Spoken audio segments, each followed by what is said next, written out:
Next up, we have Cabana Club. This is the home court. So very special guest here, Mikey. He was a person who I had a chance to meet one of my first times curating an event in Austin back in, well, I didn't get a chance to meet him, but he was actually at a SpeedRailz event, August 2024, and he ended up getting a job here. Then he found out SpeedRailz was coming here back in September. He signed up for the competition on maybe 2 weeks' notice, did a great job, and now signed up again to do his craft cocktail competition. He wants a rematch, he wants blood, and he brought his bar manager with him, Jake. So super interested to see what you guys got. Go ahead, come up here. Thank you, sir. Go Mikey and Jake!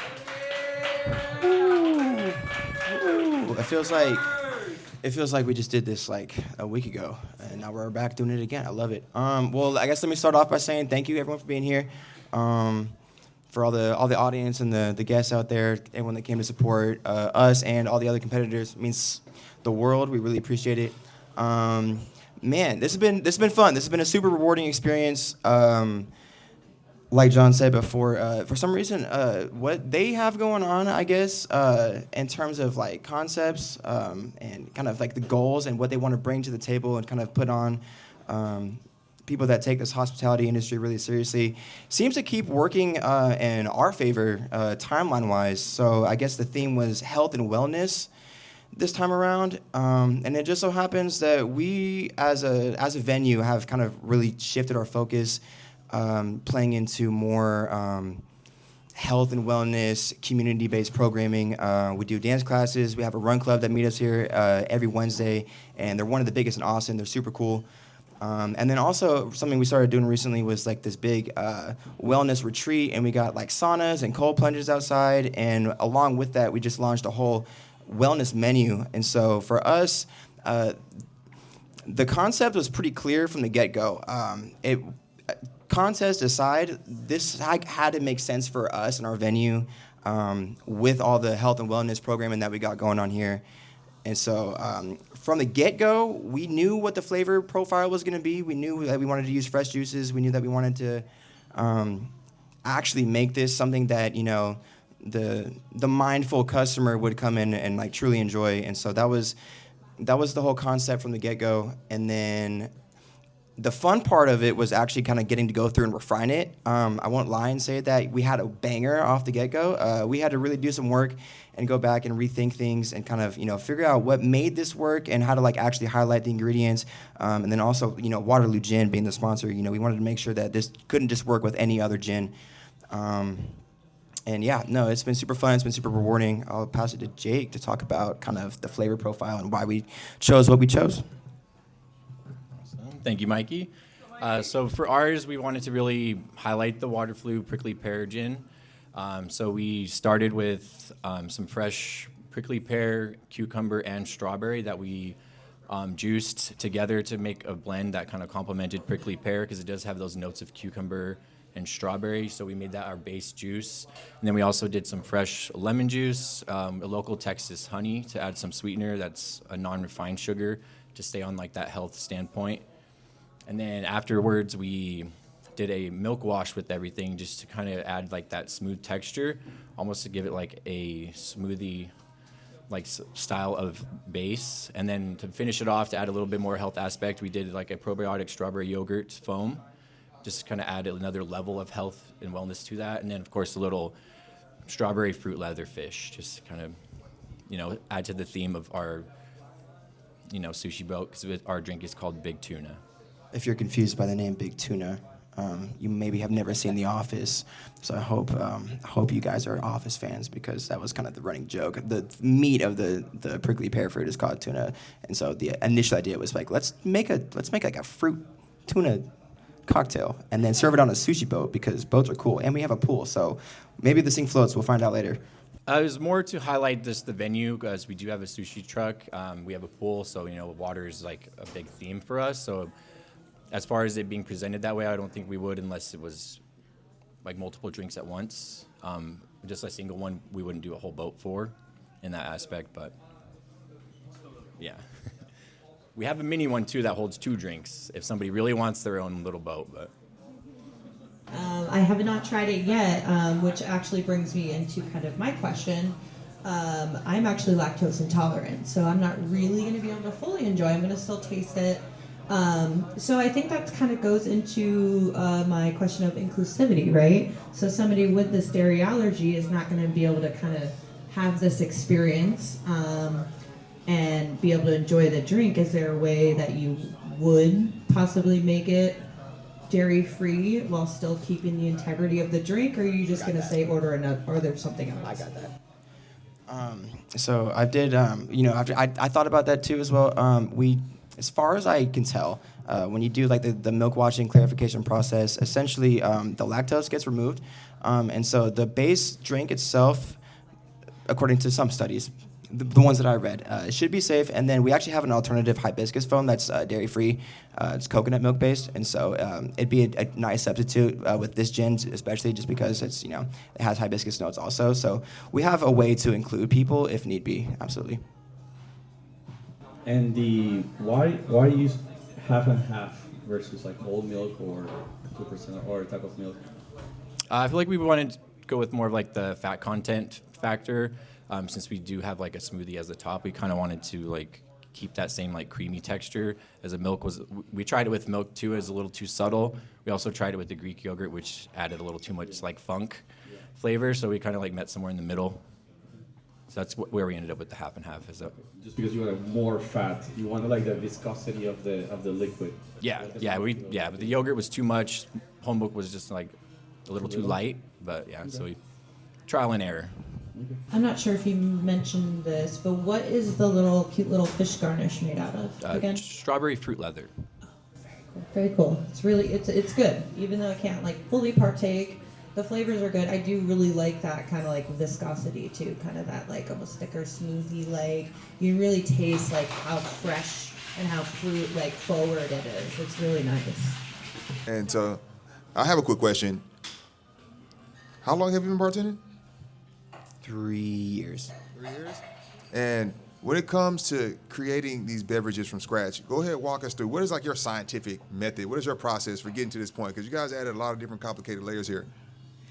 Yeah, I feel like I'm learning something new every day. I was actually talking to the first group that went up, and they talked about like an acidic water, and I was like, I've never even heard of that. And it's like a lemon juice alternative. And so I really just, honestly, in a way that's at least cost effective for the bar. I like to be able to experiment a little bit and be like, oh, okay, cool. So this cocktail is better or worse sometimes if I do a fat wash with it, or if I clarify it with milk or Greek yogurt or heavy cream and stuff. Normally it starts with, a theme, if we have a special event or if we have a certain kind of seasonal kind of approach that we're taking. I have an idea of where to start, and I just get to kind of experiment and have fun and try new techniques and see what makes sense and why it doesn't. We put a heavy emphasis on the clarification for us this time around because it just makes sense for our venue. We open at 8 a.m. and we close at 12, and so it is a longer process, but we have all day to do it. It's something you can just kind of let sit and stand and then carry on with business as usual. And then, when it's all finalized, it's a one-touch cocktail for the bartenders. If we had 300 people in here and we had enough to batch it, I mean, we could serve all of those guests easily, and it would take no time at all. I like that. One thing I love about Cabana Club is, as you can see, very versatile venue, and that, as you can see, also factors into the menu. You guys have the pool, cover it up. Now it's an indoor hot tub. Now you guys got the cabana outside. But I know you recently just promoted to bar manager, and so now you're having to deal with inventory, you're having to deal with costs. How is that factoring into your creativity process? Because now you just can't be just a trigger finger now anymore. Yeah, I'd say for me, it's I start with what tastes the best, and then I'll think, like what alternative could I use that is cost effective to still give it like the same quality and level of of craft with we're thinking about cost, but I always go flavors first and then adjust based off of that. It's kind of like my standpoint, but. You guys also will be having to curate an event for the community campaign portion. And here at Cabana Club, there's so many different types of events you guys can curate. What are some of your ideas right now? So I thought it'd be really cool I kind of selfishly took over a little bit, and I was like, we got to do it this day. We got to try this thing. Basically, with kind of the health and wellness program and stuff that we got going on, and with the theme of this iteration of SpeedRailz, I was like, let's really kind of focus on health of the mind, creative health, I feel like, in today's day and age, there's a lot of, creatives out there struggling and stuff, whether it be music, photography, if you're an oil painter and stuff. And I was like, let's get a social networking event involved where anyone can walk in the room, no matter what medium you work with. And like, let's say you're a clothing brand designer or whatever, you need like a photographer for your e-commerce shoot, or you make music, but you need a sound engineer. I want to get a bunch of creatives in the room, doing something healthy for each other, professionally. And then also hopefully is rewarding for the guests, actually benefit from having those connections that they met at one event. So I want to do an art show, creative collective, I don't know what we're going to call it yet. Creative collective art show, social networking thing here.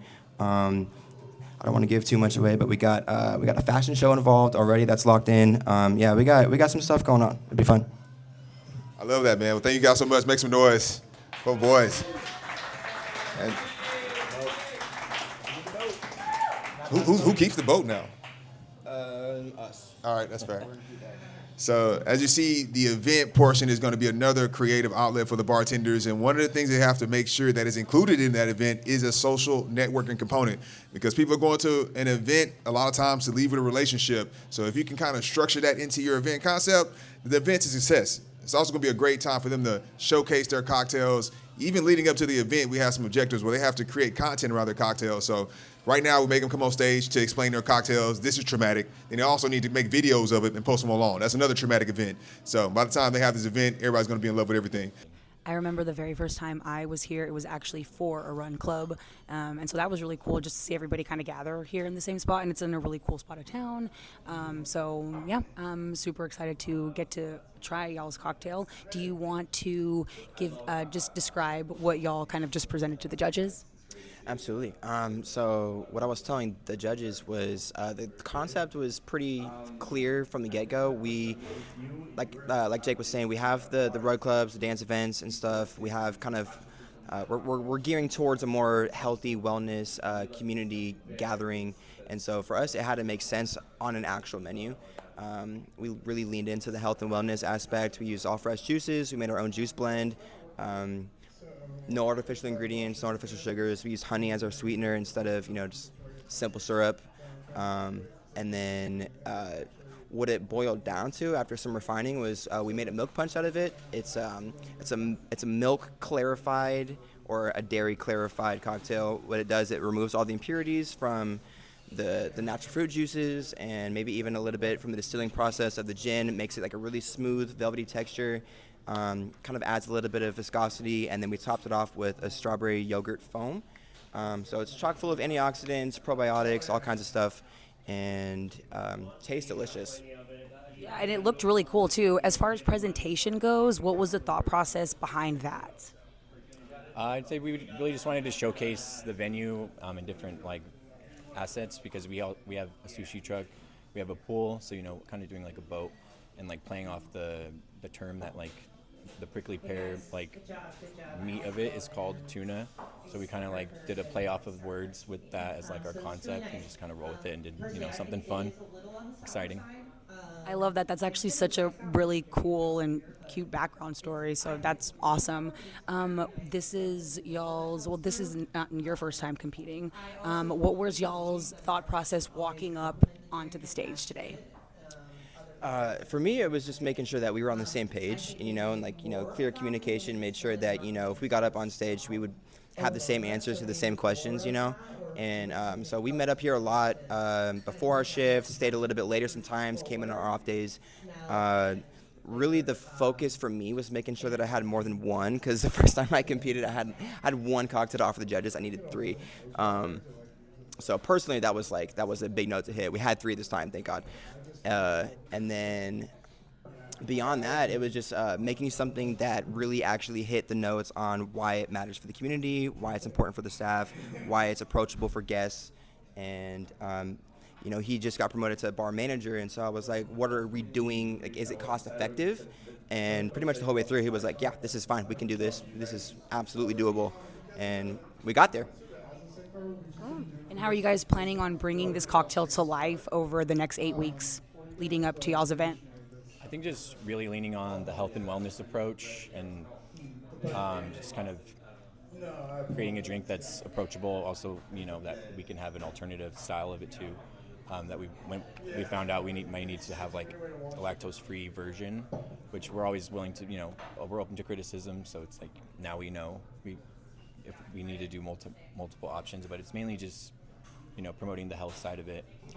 We're going to do something more art-based, so it's just our art is portrayed through our cocktails, and so we just want to bring that to the local community and really just bring a bunch of different minds here and showcase that drink in a fun way. Cool. If you had to do the competition again tomorrow, the exact same way, what would you change? I think the biggest thing, if I had to change something about the competition, maybe a heavier emphasis, maybe a little more planning on the actual presentation. Maybe using some more unique glassware than just, the rocks glasses that we were using. That's a tough one. That's a tough one. Okay. That's a tough one. I think presentation probably is the biggest one. When we're serving 300, 500 plus guests at a time here, on our busier days and stuff, that's not always something that we have the luxury of thinking about. It's not like we get to spend 15 minutes per cocktail on one person. It's kind of turn and burn, but still keeping the craft aspect. And I think we've placed a heavier focus over the past couple months here, at least, on making sure that presentation is a focal point that we're hitting, and we're not skipping steps or taking any shortcuts for our guests. I wouldn't say there's much I'd want to change.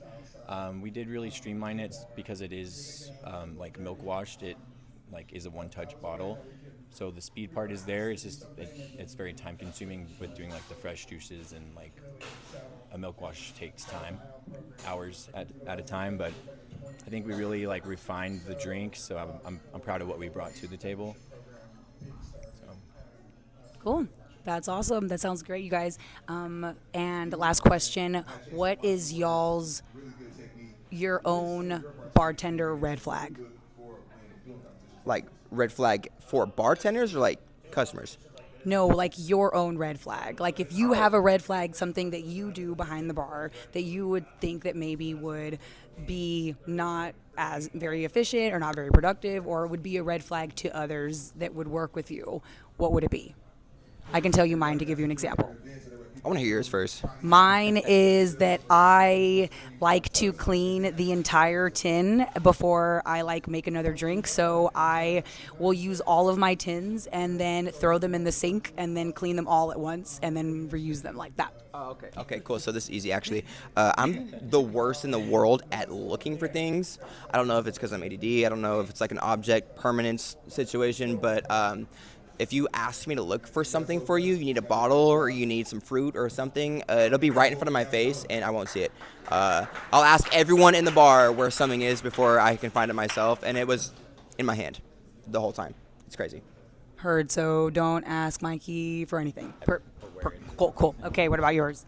I don't know if it's a red flag, but something I've been working on is being more open to collaborating with the other bartenders on their flavors and stuff. I mean, this was a very good working point, doing this with another person, so you have two opinions kind of clashing. We both have very different ideas of balance for our flavors and stuff, so I think that's something that can become a red flag when you're working on a menu, getting other people's opinions, and everyone has their own flavors and profile that they like, so it's just being open to criticism and letting your entire staff have their opinions heard.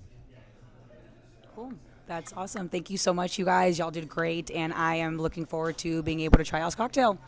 Thank you. Awesome.